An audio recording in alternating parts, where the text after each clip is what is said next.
So once again, welcome to the financial intelligence session for today. Like I said before, this is a session that we hold on a weekly basis. And I always tell you guys that this is not about getting rich quick overnight, but it is about instilling in you the skills, information, and the education to build a lifetime wealth that can be passed on to your grandchildren and children and stuff like that. So I want to welcome every members of our groups to the session today. And if you're joining us for the first time, as usual, you're awesomely welcome as well. So we encourage you to join each session every week and do watch our previous recordings, as each sessions are always powerful, one that you cannot afford to miss. So make sure to invite your friends and families along next time. Before we dive into today's session, so if you're yet to watch the session that we had last week, so please try and watch the session. So it's actually uploaded on YouTube, okay? But I'm going to do a quick recap on what we discussed last week. So we talked about the four ways in which we can earn, as referred to by Robert Kiyosaki, the cash flow quadrant. So it's actually divided into four categories. One being the employee, such as people trading their time for money, or basically someone living the nine to five lifestyle. We have the self-employed people, such as the doctors, lawyers, photographer, like makeup artists and tutors and stuff like that. So we have all of that. Okay. So we also have the business owners, such as Boston Pizza, like UPS, Taco Bell, KFC, and stuff like that. And then we have investors, such as those who invest in stocks or investment in other businesses, paper assets, and real estates and stuff like that. So last week we talked about financial intelligence, and then we talked about how this is going to be a series of session that we'll get a pick up from where we left the previous week. And most of you guys know that these sessions are powerful sessions and stuff like that. So in the previous week, we talked about financial intelligence being the ability to convert cash or labor into assets that would provide cash flow in return, right? So all of these things we talked about in the previous week. We also talked about the cash flow board game that belongs, that goes along with this book. And I told you guys about how I decoded a wealth formula from this board game, which I have shared with you guys a few times. So, and I know it's simple but yet powerful. So this is not actually like an ordinary board game. And I know that some of you guys that were on that session, you learned a bit when I had that session, right? So it's one of those, that is built as an eye opener. So it opens your eyes and it helps you to understand how money works and how you too can become financially free fast. So you can check it out on their website, which I will drop the link in the video description once I upload to YouTube. While you can become financially free in any of the four quadrants, we talk about that. The skills of a business owner or an investor will actually help you to reach your financial goals faster and more quickly. So if you're a successful employee, you should strive to become a successful investor as well if you're looking to reach your financial goals faster. We talked about that last week. We talked about whose advice are who are you listening to? Whose advice are you taking when you're seeking financial freedom? So, like I said, there is a global high unemployment rate, and this is actually not tied to one country or location. So, when you're seeking to become financially, are you being told to go to school, graduate, and build a business and become a successful investor? Or are you being told to go to school, get good grades, graduate, and find a job? Okay, so it's very important to know what you're listening to. We talked about what it takes to become financially free and a whole lot more.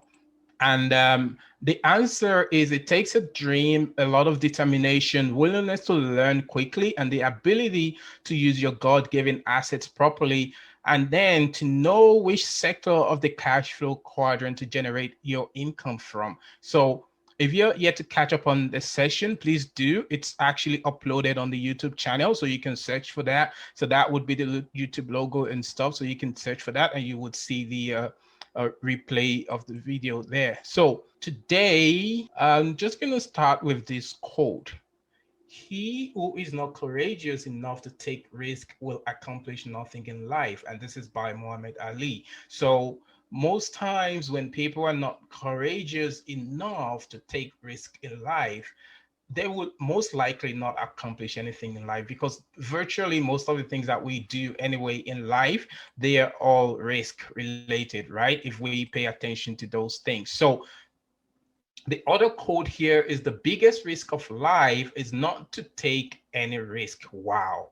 So wow. That's a great quote, guys. Like, so the biggest risk of life is not to take any risk. So you see, guys, pretty much anything in life can be risky. So we have heard of people sitting in their living room and the car managed to get off the road and break through their walls. How crazy is that? I've actually seen several videos like that, like people sitting in their living room watching TV or doing one thing or the other, and then still a car, kind of swerved off the road and still went all through their house. Come on, guys, even when you're in your place of abode, accident happens, right?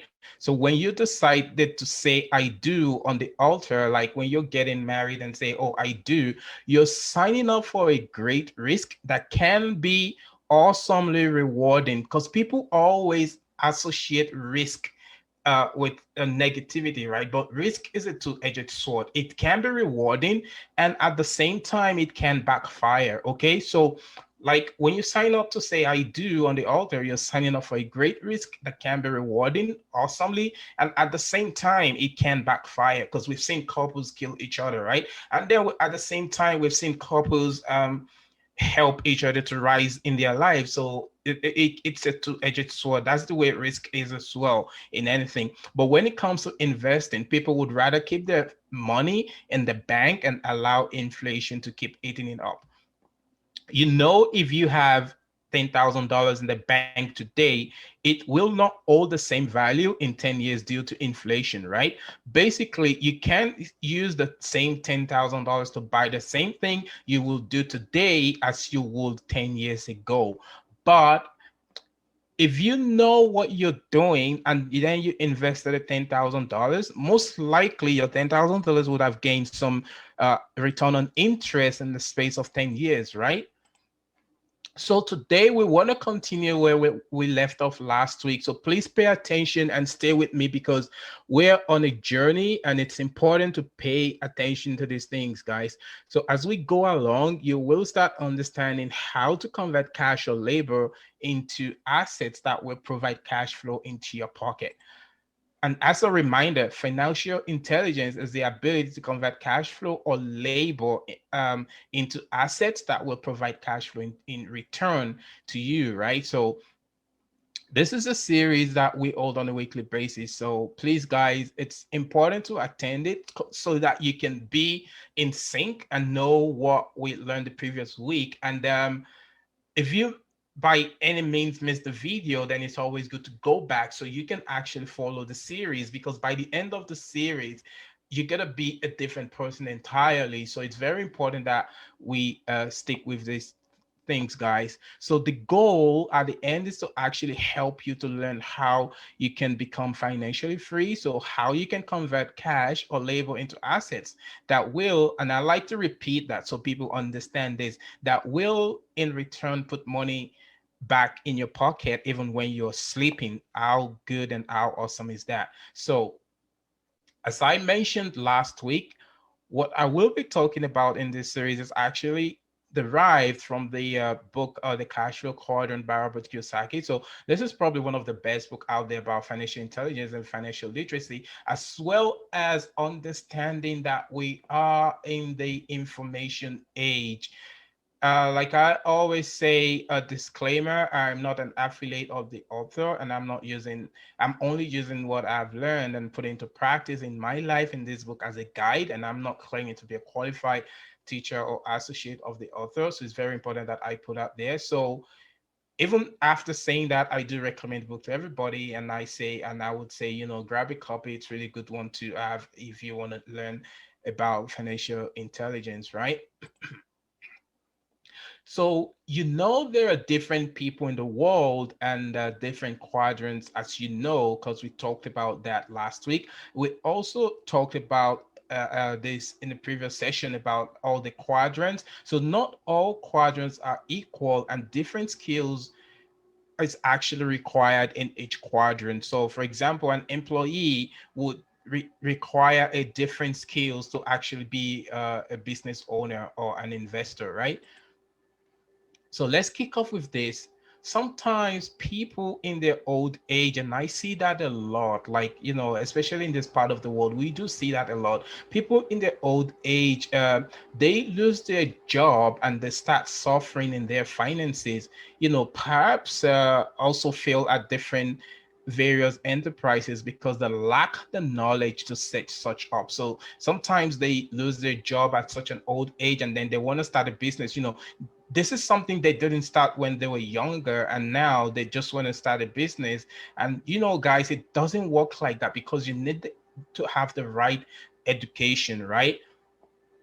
People at this age is when they should be checking off their experiences of their bucket list, and this is when people should start relaxing and and start checking off their experiences and stuff like that, right? But that's not always the case, as some will be adding them to their bucket list. Like, this is when some would actually start um you know almost, let's say, all over again in life. So there are times when we should start slowing down and checking of our experiences, and this is the time many look down on themselves. So it's very important that, like, I showed you something in the previous video about the number of times, if you are destined to live to 80 years, the number of times you have left to actually get it going. And that was actually in the previous session, in the lifestyle transformational coaching session, which is the Sunday session.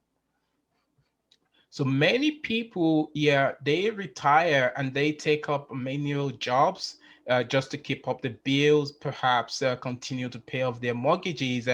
This is like trading one's time for money all through one's lifetime. And I don't know about you, but such lifestyle sucks. Like, people retire, but because they have all these mortgages and all these bills to pay and to catch up with, they have to go find a job again just to live up, just to be able to keep up and to pay off their bills and do all of these things. Like, there's not even a single time for them to enjoy their lifetime. And we talked about purpose, like finding your purpose, in a different session on Sunday. We're going to continue of that tomorrow. And I know I said something there, that how you do one thing is how you do everything. So now, if you're someone that's been in all the sessions, you're gonna start putting all the poses together and start seeing like a bigger picture, and understand better what I'm saying and what I'm teaching, right? So you can put two people or two human beings together, but they are not both the same at their cause. So you'll soon realize that both humans, they reason differently, they do things differently, and they get different results in their life.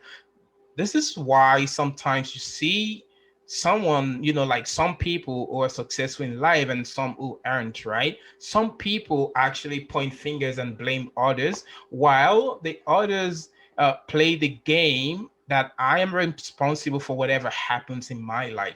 These are the things that make a huge difference in the results people get in their life. If you take two people to a firm, and I'm actually trying to continue on what I was saying, like two people are not the same. Like, once we're different, our core values, then we see things differently. So if you take two people to a firm, and let's say it's a wheat farm as an example, one of them would see food. That's how they would see. The other one would see money. They see business, they see opportunity. One would see food. That's all they can see. And that's who we are at our core values. we're all different, our core values, we reason differently, we also see the world in a different lenses. So how we see all these things are all different from each other, and these are the things that actually makes a difference in one person's finances and in another person's finances. You can earn income in all four quadrants as explained in the previous session. So most of us have the potential to generate income from all four quadrants. Which quadrant you or I choose to earn our primary income from is not as much what we learned in school, like I said in the previous week, right? So it's more about who we are at the core values, our strengths, our weaknesses, and interests, right? It is these core values that actually attract us to or repel us from the four quadrants. And I gave an example. A doctor may work at someone else's hospital as an employee, right? And they can do that, and they can be self-employed and start a private practice and setting up an office and hiring staffs and building a private list of clients. Or a doctor could be a business owner and own a clinic or laboratory, like I already explained before, and hire other people. In this case, the doctor would own the business but not have to work in it, right? And then a doctor could be an investor and invest in other companies or stocks, and make their money work for them. One person may be involved in more than one activity of the above, but when someone with an employee mindset tries to cross over from the employee quadrant to the business owner quadrant, it's always important for me to repeat some of these things so that you understand better. They might or most likely have the knowledge and understanding process, but they couldn't handle it emotionally. The emotional part is the core values that separates those in one quadrant from those in another quadrant.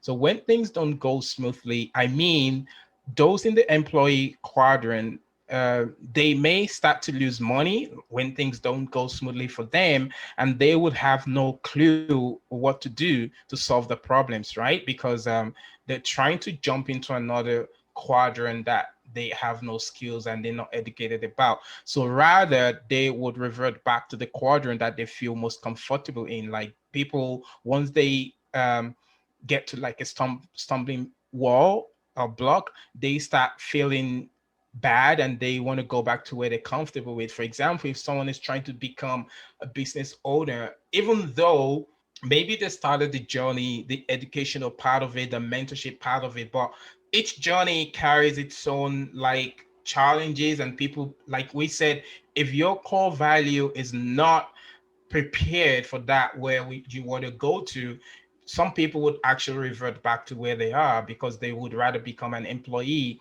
and trade their time for money rather than to become a business owner because they are not prepared in their core, right? So changing quadrants is not the same as changing jobs. Yeah, like I was saying, it's not the same as changing jobs or changing professions.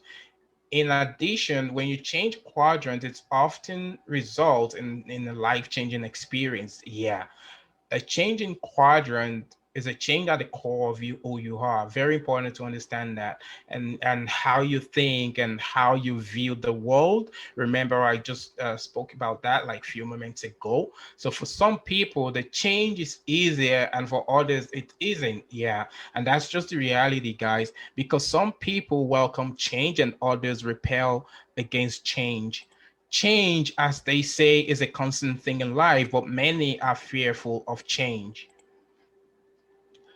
This sort of change is as profound as the ancient story of the caterpillar becoming the butterfly.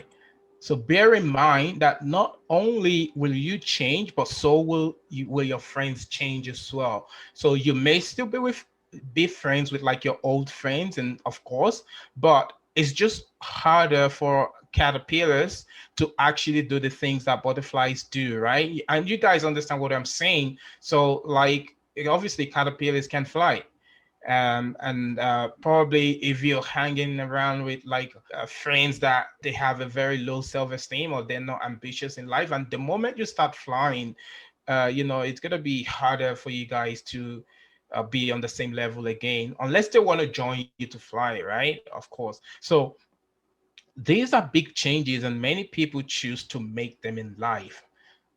There are ways to tell which quadrant people belong to without knowing much about them. And as pointed out by the author, one way is by listening to their words. So when you listen to people carefully, you can see what they're saying, right? And then you would actually know what quadrant they belong to. For example, someone in the employee quadrant, you might hear these people say something like, oh, I'm looking for a safe, secure job with a good pay and excellent benefits, right? You might hear people in that. So once you hear people talking like that, you can tell that they are actually in the employee quadrant. And for someone in the self-employed quadrant, you might hear people say something like, I charge $40 an hour, or I charge XYZ amount of dollars per hour. So you know, oh, this person is more like working for themselves because they charge you per hour, right? Or they could say something like, my normal commission rate is 5% of the total price. Or they could say, I struggle to find the right people to handle the job and do it right. So these are the wannabes business owners. Like, they cannot let go because they are the perfectionists. So they believe that they are the only one who can do the business. So for them to find people to actually do it becomes a problem for them. So, and in the business owner quadrant, you might hear people say, I am in search of a new president to run my company. So they are people that hires executives and people to run their companies, right? So they are not perfectionists. So most business owners, they are the ones that they D grades in school. So they are like people who failed in school. So they people don't understand failure, which is something that we're going to talk about, because I didn't actually prepare to say that.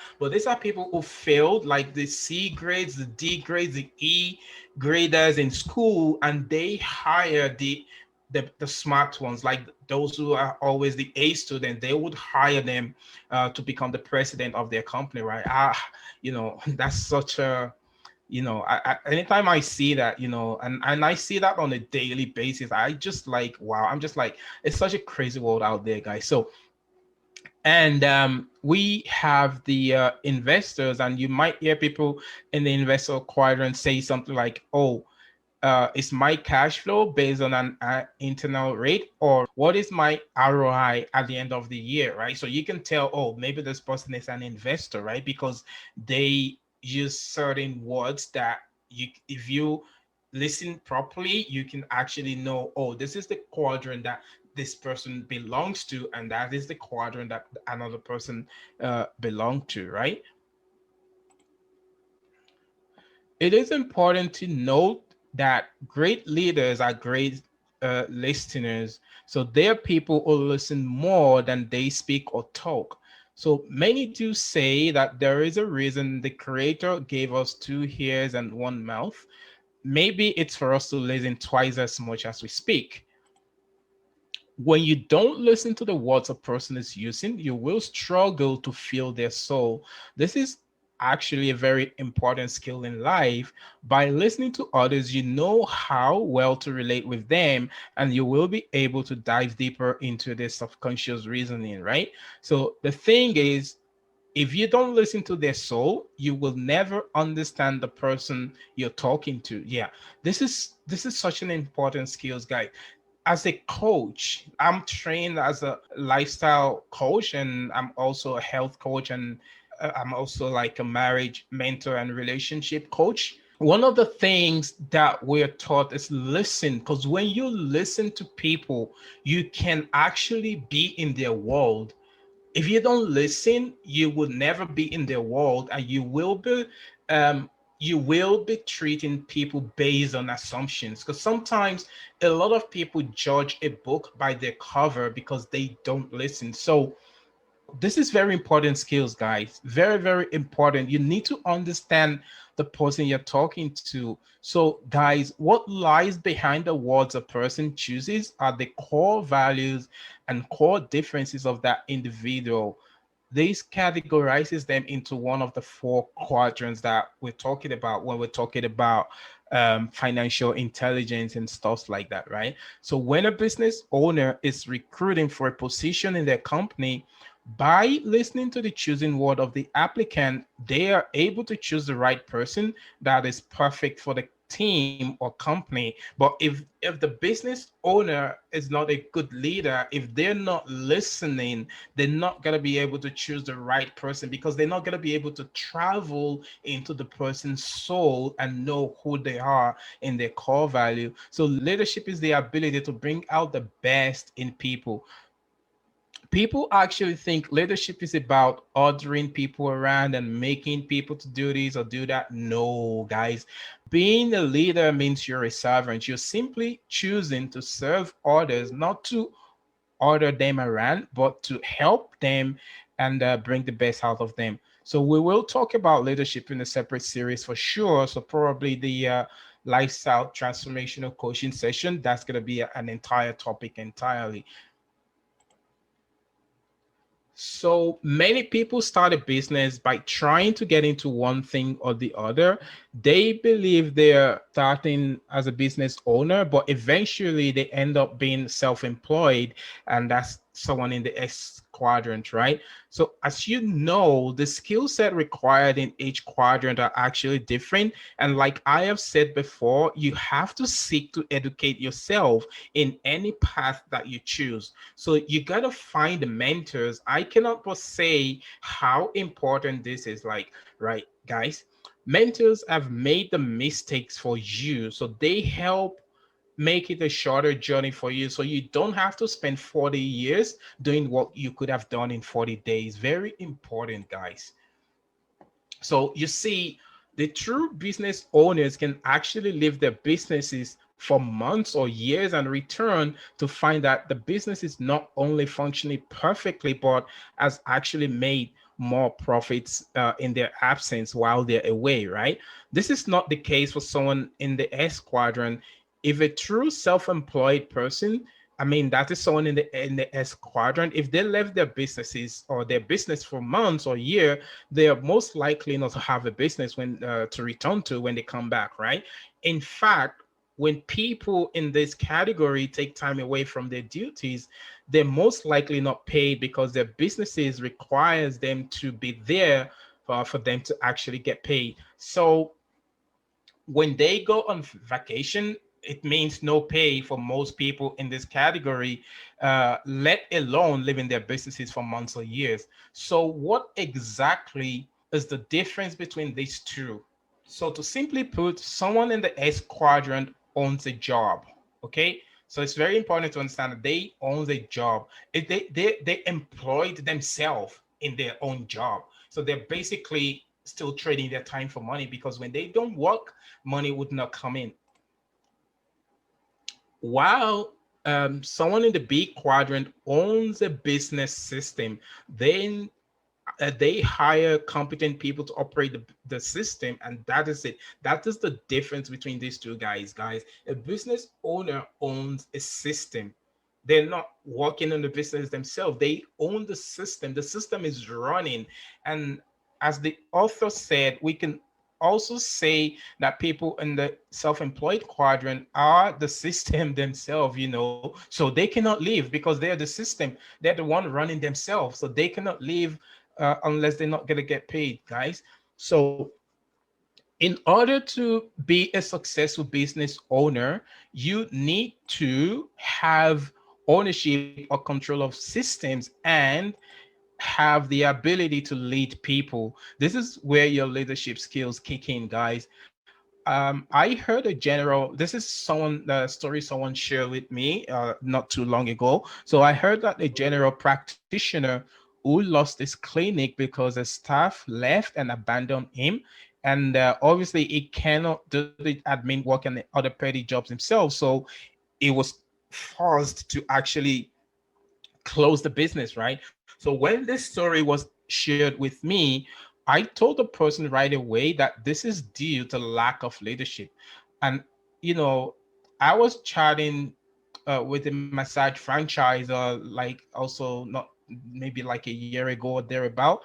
And the owner told me that what makes huge sources is the ability to be able to keep your staff and make them happy working for you. And this is like a massage franchise, which is also a business system, right? So this is where the leadership skills kick in, guys. So moving on, let's talk about OPM and OPT. So I know some people know about this already. So OPM is other people's money, which is like, for example, a loan to buy a house and make an income. So again, we have something that is going on right now. Like, I know it's going to be affected by COVID, but it's called Turo, Turo. So basically, you buy a car and then you become like a rental companies, and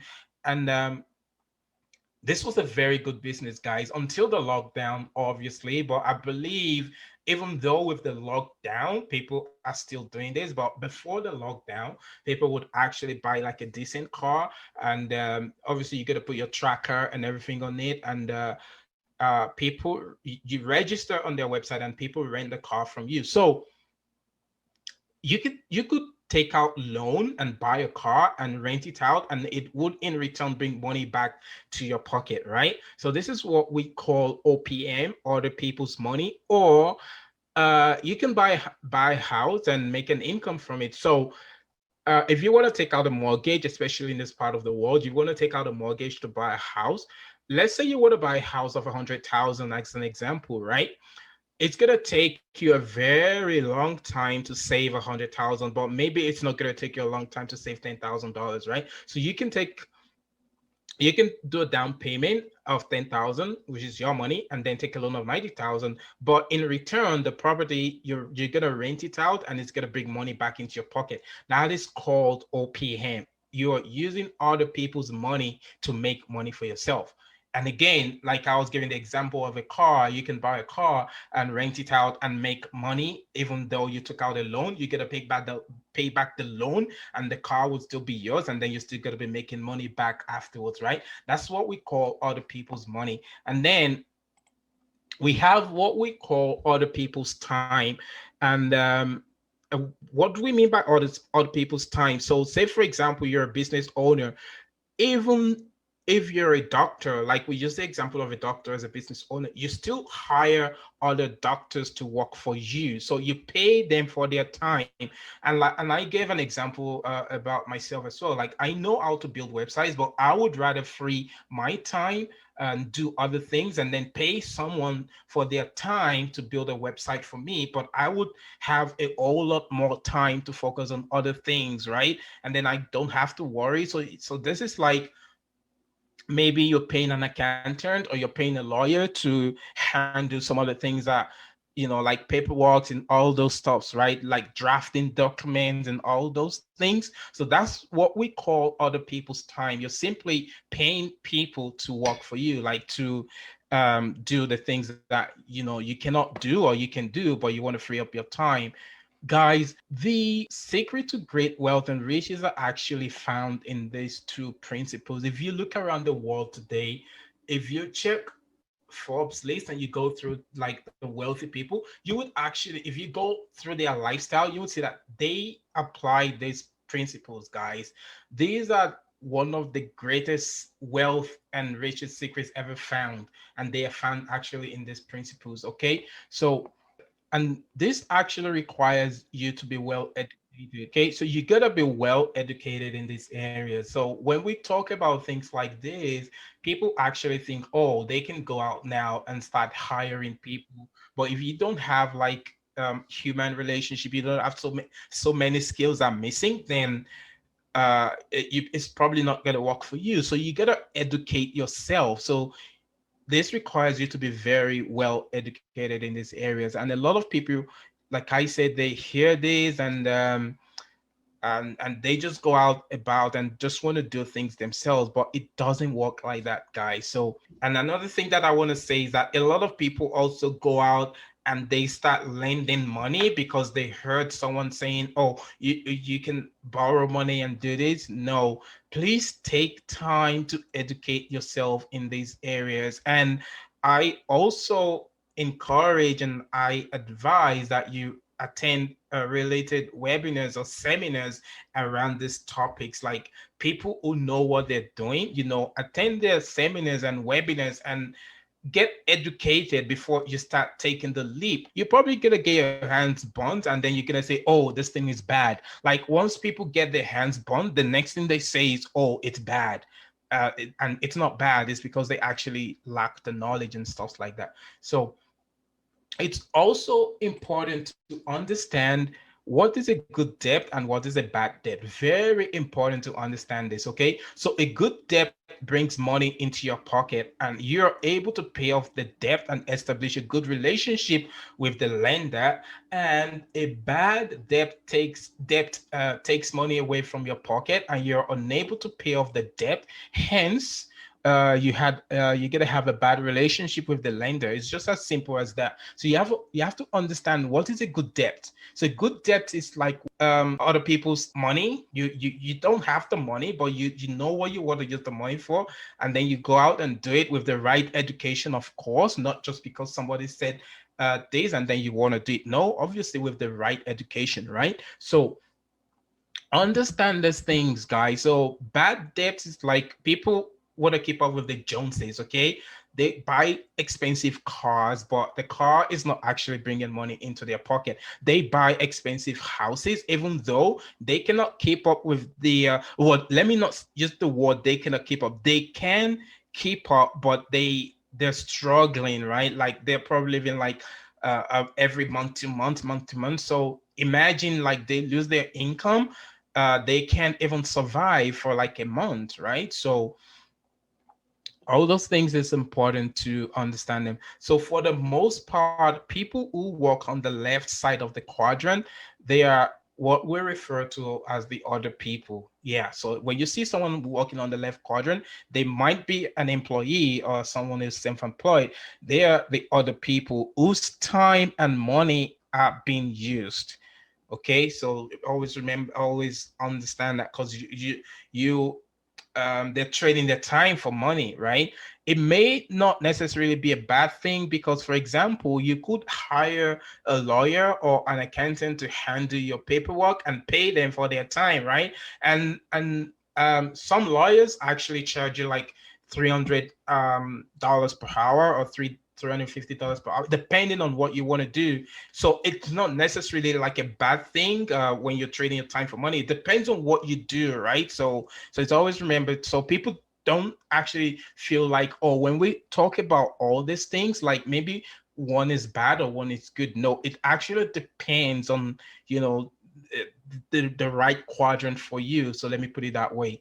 The cash flow quadrant is not a set of rules, okay? So it's only a guide for those who wish to use it. So you're not tied to this. This is just like a guide, and it's going to help you to transition from one side of the quadrant to another. And sometimes having a blueprint or a guide actually makes the journey a smoother one in life, right? Rather than you trying to figure it out yourself. So being rich and being wealthy, it's not the same thing. There is a difference between both. And according to the author, which I also agree with, the definition of wealth is the number of days you can actually survive without physically working or anyone else in your household physically working and still maintain your standard of living. And I kind of agree with that. So it's not about how much money you make that matters, but how much money you keep and how long that money works for you. So the money that it's coming in for you right now, how much can you keep? And from what you're keeping, how long can that keep working for you, right? So when people say that they want to be wealthy, I often ask them, what does that mean to you? So you see, someone can be wealthy living on $5,000 in a month, and another person can be wealthy living on $20,000 in a month. So first, you need to figure out your expenses and then be able to make more than that comfortably without working, right? So I mean, like without trading your time for money. And you have to know that Mr. A expenses is going to be different from Mr. B, and Mr. B's expenses is going to be different from Mr. C, right? So you need to figure out uh, for yourself, not and not living other people's by other people's needs. So don't say because someone is flying a private jet, uh, maybe your lifestyle, or maybe you don't even need a private jet. Like I always say to people, like I feel like I would need a private jet if I'm actually like a business mogul and then I have to travel every week. Then maybe you need a private jet, but maybe if all you do is like travel once in a year or twice in a year, well, I'm not sure how a private jet will be of any use to such person, right? So basically what I'm saying is don't base wealth on another person's experience, but base it on yours. So what you need, for example, like myself, I figure out, okay, this is the amount of money that I need in a month. So this is what I need to earn in a month to become financially free or to become wealthy, right? But my figures is going to be different from another person's figures, right? And another person's figures is also going to be different. So that is wealth to you, not what somebody else is spending or what they have, right? So you will soon realize that you're different, and you're different from other people, and then you may need more or less than another person to become financially free. So many people spend their income as they get it. This is a big problem in the society today, guys. It's not about how much you make, guys, but it's about how much you can keep. you know, Regardless of how much money people make, they should put some in the I quadrant, which is the investor quadrant. Obviously, with the right education, the I quadrant deals specifically with the idea of money making money. The I quadrant is where your money works for you. So you basically send your money on errand, and it's yielding returns. And the more you can grow in this quadrant, the more your cash flow can grow, and then you can eventually become wealthy or financially free. This is the idea that your money works for you, so you do not have to work for money. So it's also important to acknowledge that there are other forms of investing as well. So being on the I quadrant doesn't mean that you're tied to one form of investment.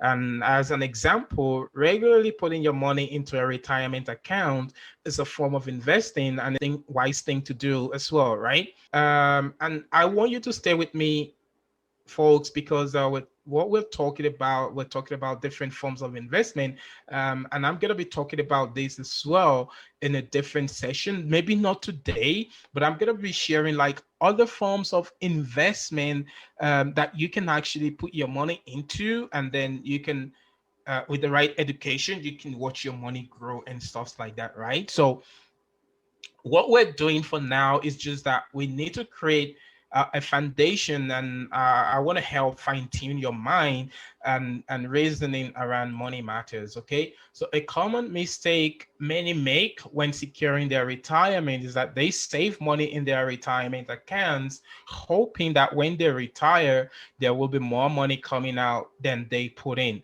There is a difference between people who save money in their retirement accounts and people who, through investing, actively use their money to make more money as an income. And many who resist investing can be found with the fear of losing their money. Okay, so when people resist investing, they probably have a fear of losing their money, and that's very common. And maybe that's not a bad thing, because if you don't have the right education, you're probably going to be fearful, right? But if you have the right education, then you're probably not gonna worry too much. Like I said before, like investing is not risky. Not knowing what you're doing is risky, right? So many who resist investing can be found with a fear of losing their money. So I hope you still remember the quote that I shared at the beginning earlier. Like I shared a couple of quotes.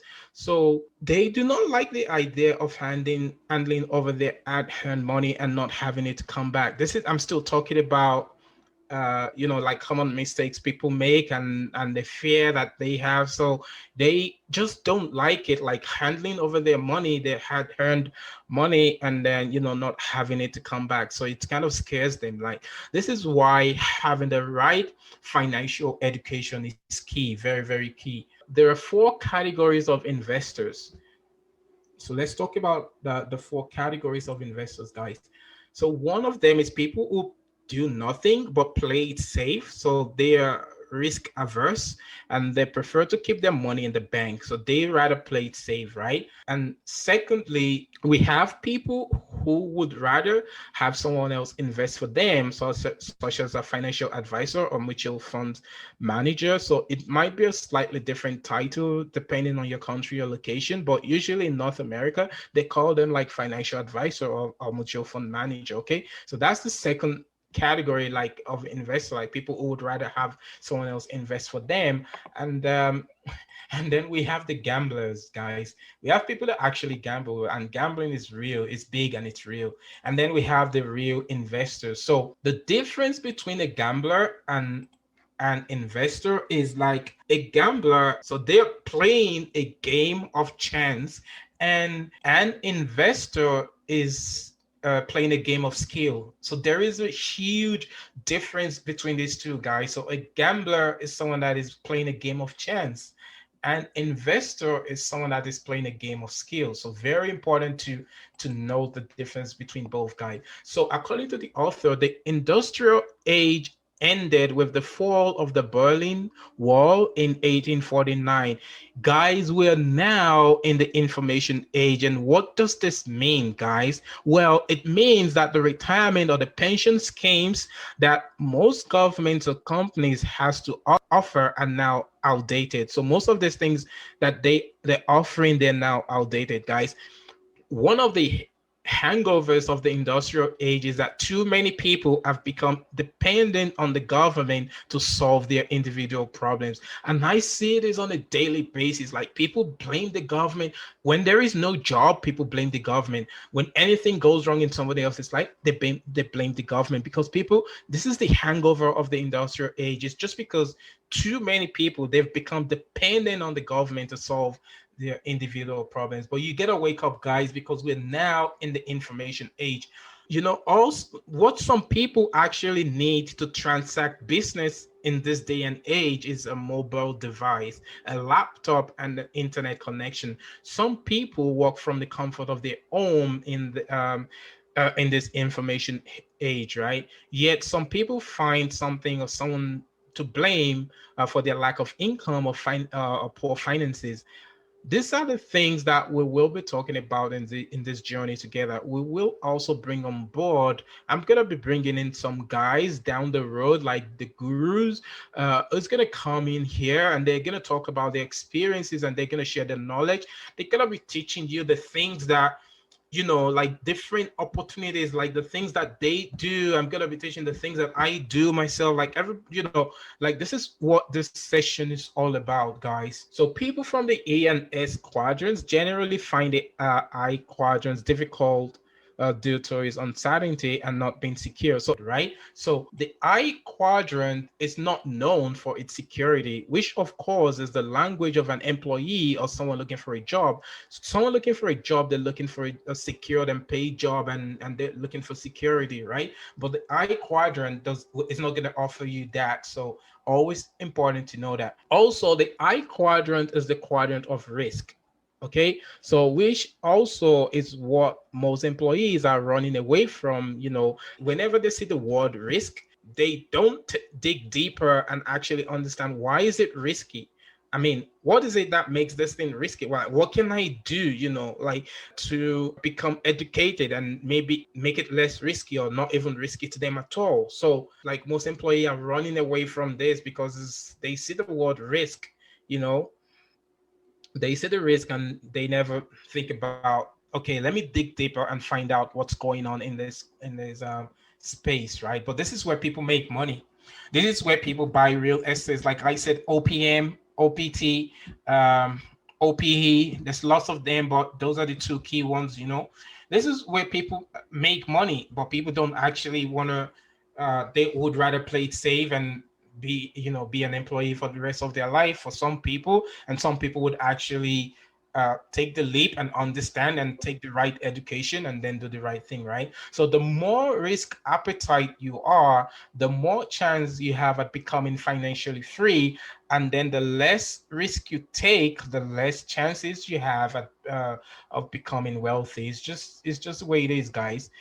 However, the idea of schemes like mutual funds may seem like a secure investment because maybe that's what the bank is promoting to you, right? Maybe that's what, well, you hear people talking about. So it may seem like a secure investment method, right? But these do have its own risk as well. So they involve risks, and if there is a crash or a major depression, the returns could be wiped out. Yeah, so people don't understand it. So this isn't to say don't invest in these areas, but this is saying that get educated about everything you do or invest in, okay? Don't invest blindly. I mean, most things do have its pros and cons. So check them out, have a better understanding, and then that way you can do the right thing and invest wisely. So pay attention to this, folks. At the end of every age, now we're in the industrial sorry, we're in the information age. So at the end of every age or time, there are people who move forward, and there are also other people who cling or hold on to the ideas of the past. So people who still expect that their financial security is the responsibility of a big company or big government, they will be disappointed, in the coming years and then many years to come. What do we mean by this? You see, I mentioned something in our first session. If you're yet to watch that, please watch it again. And I posted it on YouTube. And like I said, if you need to reach out to me. I'll give you the link, or you can yeah. And usually once you get to the channel, you can subscribe. You can always watch the videos that we put there as well. So in the information age, a college degree is not required to become wealthy or to make a living. And as a matter of fact, people who have dropped out of colleges, they have written books used by university professors today to lecture their students. Wow, that is so profound, guys. And I don't think you understand what I said. I don't think you understand that. And let me rephrase it, okay? People who would have been seen or tagged as an illiterate in the industrial age, they now write books that professors use in lecturing in higher institutions all over the world. And this is people that in the industrial age, which is pretty much the age of certificate, you would see them because they're dropouts, you will see them as an illiterate. But today they are writing books. Guys, I don't think you understand. These are people that dropped out of, they didn't, like, some of them didn't actually go to higher institution at all, but they are writing books. These books are used by PhD holders to lecture their students. Guys, we are in the information age and it's time to wake up. Okay, so I'm going to give you an example. We have dropouts who have big software companies, and these guys, they author many books, and colleges or higher institutions make use of these books to lecture a student that they are preparing to become a graduate that the writer of the book isn't. Wow, that's crazy, guys. So they, at the end of the day, they hand over a piece of paper, which is called the certificate. There you go. Go out there into a world full of unemployment and find yourself a job. Oh, well, I just want to wish you luck. That's what's happening, guys. And if you don't wake up, you gotta hold on to the industrial age, and then people are gonna keep passing on by, and then you gotta be complaining. And that's just the reality of life, guys. And as you know, I mean, I have seen, and I don't know, but maybe you too have seen, but we have seen PhD holders driving cabs. Yeah, that's right. We have seen degree holders working on an average job with an average income. Yeah, that's right. So you might have a degree holder and you might have a decent job, yeah, but somebody else might not hold a degree, and they are probably they're making what you make in 2 or 3 years, they make it in a month or a week. Okay, so guys, if you're still sleeping, the hour is now to wake up. The name of our YouTube channel is the D Hour. So just like D, then Hour. Okay, so in fact, as a refresher, let me pull up the slides that I actually went through in the in I think in the first session that we had. Maybe this can wake you up a little bit again, and then you actually understand what I'm saying. So in our first session, I talk about how the world has moved on beyond the industrial age, and which is obviously the age of certificate. And I'm gonna prove it to you, like I did in the first session. So let's say your challenge. So I asked a question in that session, but I'm just rephrasing the same session question. So let's say your challenge in life is money, and then you come across someone, regardless of their age. They can be 18 years old, they can be 25 years old, they can be 60 years old.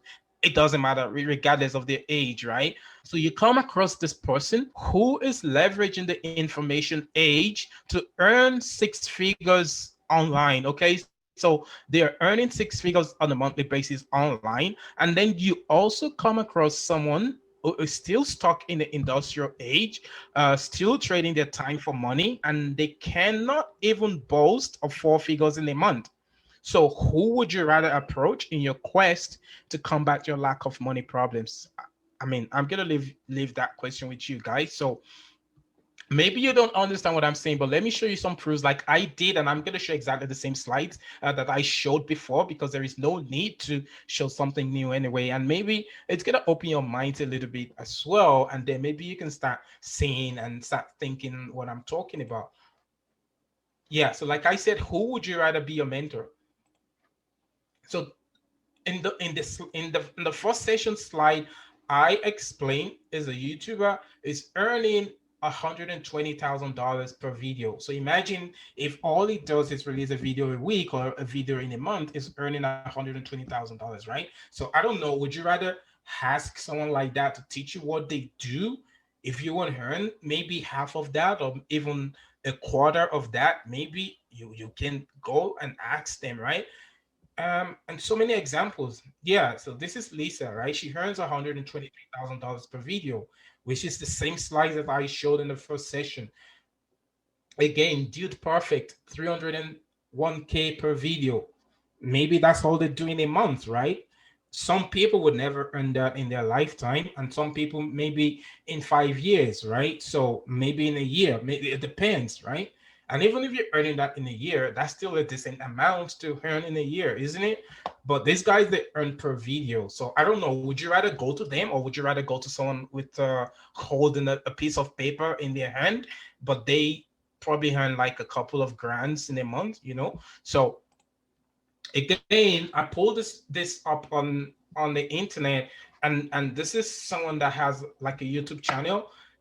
You can see what they earn there. Like it's saying that they're earning on a yearly basis 120 131.5k, right? And like I told you, this is not a true reflection. They probably earn more than that, because you have to put in all other factors, like all other ways they're earning on YouTube, right? So you can never, this is just an estimation, and it depends on the country you are. So if you're earning that in your country, maybe that's really good, right? So just so you know, we're in the information age. And then I talked about this guy as well. Is a comedian, and he earns like 1.8 million in a year. So again, these are the things that we see in the information age. So it's now up to you. Like, okay, some people do get it wrong. Like when we're talking about these things, it's actually good to be well educated, because some people do actually have the degrees and everything, and then they can go on out there and build an empire, right? That's awesome. I mean, it's always good to know what you're doing. So what we're doing is we're giving examples of people who actually don't even have it, and yet they are billionaires and millionaires in the world, guys. So as we proceed, what should a person do before investing? And here are a few guides. So Get educated about what you're doing. Don't be a novice. Find a mentor. Very important. Get yourself educated. Study the markets and several consulting services. Okay, you gotta study the market. What are the experts saying? Like, listen to them. Like, it doesn't mean that you follow them, but maybe from listening to them, you might learn one or two things, right? Listen to both types of reviews, which are the bright future or the economic crash for the future of the market. See what the brightness of the future is and see what the economic crash of the future is saying. So these are the things that you should be doing before you start investing. Okay. And I think number one to me is the most important because number one actually covers everything else. Okay, so when a person comes prepared, it will prosper no matter which direction the economy goes. Whenever it goes, it doesn't matter if the stocks market is crashing, if bitcoins is crashing, if cryptos is crashing, regardless of the market going up or down, as long as you're prepared, when you're prepared, when you come prepared, you will prosper. Okay. And I've been in different seminars where I talk to so many guys, and one of the greatest investors of all time actually make money more when the market is crashing then when the market is actually going up. How crazy is that? Everybody else is looking for the market to go up, but somebody is actually making billions of dollars when the market is actually crashing. That is knowledge, guys. So once you have the knowledge, you can do anything. So be prepared. When you come prepared, you will prosper no matter what. So according to history, a person who has lived for at least 75 years will most likely face two recessions and one depression in their lifetime.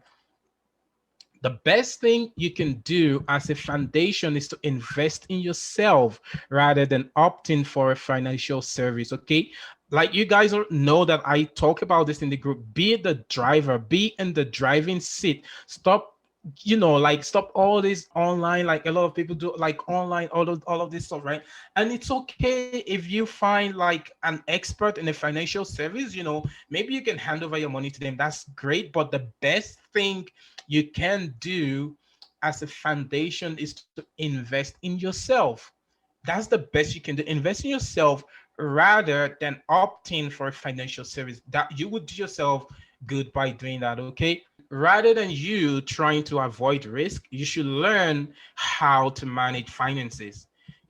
Stop trying to say, "Oh, I want to avoid risk." It's when you're saying you want to avoid risk, it's like everything in life is risky. Driving is risky. So it's like, oh, you gotta drive, but you're saying, oh, I'm gonna avoid driving, and then you're not gonna be able to get from the point A to point B and do whatever you want to do, right?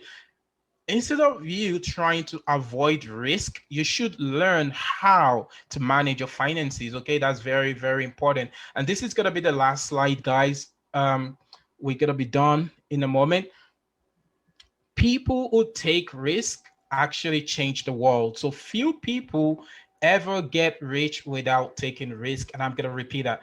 People who take risks change the world, and few people ever get rich without taking risk. Very important to note that, okay?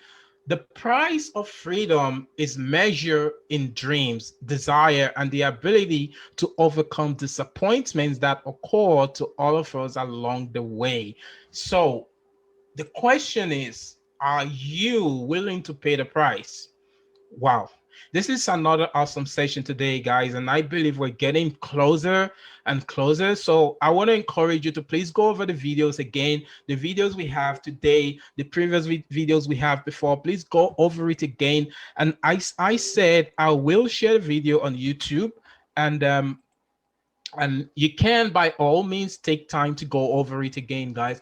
This is another awesome session. Reach out to me on WhatsApp if you have any question, guys. Tomorrow we're gonna have the lifestyle transformational coaching session. So what we're talking about at the moment is life purpose, like how to find your purpose in life. That's also another awesome session. So it's not about money, but it's about life in general, like your our health, our wealth, our relationship, our life calling or purpose in life, then our spirituality, right? All of these things are important to be happy in life. And yeah, and happiness is our birthright. Okay, so it's something important to note. Okay, so thanks a lot, guys, for being part of this session today. So once again, reach out to me on WhatsApp if you have any question, any message or anything, and then we'll take it off from there. So have an awesome weekend, and then have a good one, folks. Thanks.